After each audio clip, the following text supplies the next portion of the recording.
Welcome to আর রান্নাঘর।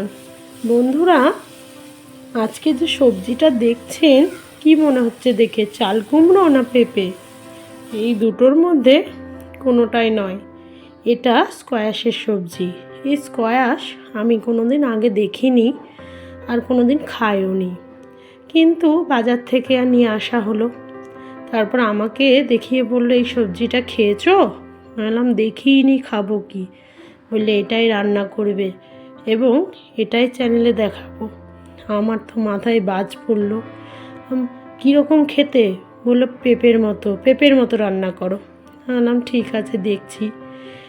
তারপর আমি এটা ভালো করে ধুয়ে পরিষ্কার করে নিয়ে খোসা ছাড়িয়ে নিলাম। খোসা ছাড়াতে মাথায় এলো যে পেঁপের মতো কেন, একটু অন্যরকমভাবেই রান্না করা যাক। সেই জন্য একটু অন্যরকমভাবে প্রথমবার চেষ্টা করলাম যে স্কোয়াশের সবজি। ছেলার পর দুটো ভাগ করলাম, ভেতরে দেখলাম এই রকম সাদা সাদা। ভাবলাম তাহলে এটাকেও কেটে ফেলে দিতে হবে, তাই কেটে ফেলে দিলাম। মনে করবেন না যে আমি কিছু ভুলভাল বলছি বা এমনি বলছি, সত্যিই আমি কোনোদিন স্কোয়াশ দেখিনি এবং খাইও নি। তারপর গ্রেটারে গ্রেট করে নিলাম।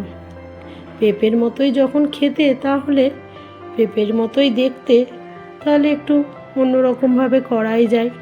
আর রান্নাঘর এক্সপেরিমেন্টাল অনেক রান্নাই করে, তার মধ্যে এই একটা।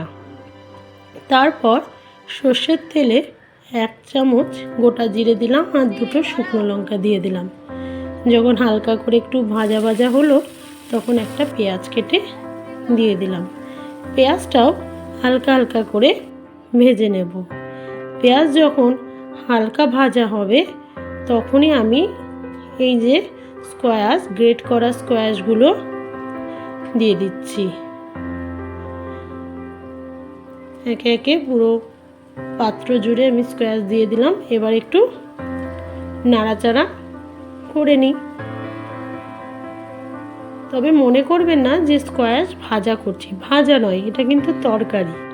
তারপর দিলাম 1 চামচ মতো হলুদ গুঁড়ো, এবং হলুদ গুঁড়োটা দেওয়ার পর একটু নাড়াচাড়া করলাম। নাড়াচাড়া করে দিয়ে দিলাম আদা বাটা। আদাটা আমি উপরে দিলাম না, একটু চারিদিক ফাঁকা করে একটু দিয়ে আগে একটু গরম তাওয়াতে নাড়াচাড়া করে নিলাম, দিয়ে ভালো করে মিক্সড করে নিলাম। তারপর দিয়ে দিলাম 1 চামচ কাশ্মীরি লঙ্কার গুঁড়ো। দেওয়ার পর এবার হালকা হাতে একটু নাড়াচাড়া করে নিচ্ছি। এই দিকে আপনারা হয়তো মনে করবেন যে আমি জল ব্যবহার করেছি, কিন্তু না, আমি 1 ফোঁটাও জল এই রান্নাতে ব্যবহার করলাম না। তারপর ঢাকা দিলাম। ঢাকা দেওয়ার ফলে একদমই নরম হয়ে গেল। এমনি স্কোয়াশ কিন্তু একদম নরম সবজি, খুব বেশি শক্ত নেই। তারপর দিলাম গরম মশলা গুঁড়ো 1 চামচ, আর উপর থেকে আমি লবণ দিলাম। আগে আমি লবণ দিইনি।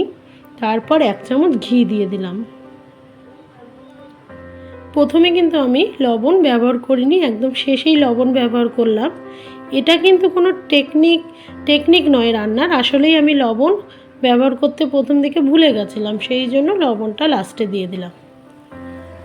এবার নাড়াচাড়া করে আমার রান্না রেডি। একদম স্কোয়াশের সবজি প্রথমবার করেছি, তবে বন্ধুরা বিশ্বাস করবেন না, খুব সুন্দর খেতে হয়েছিল।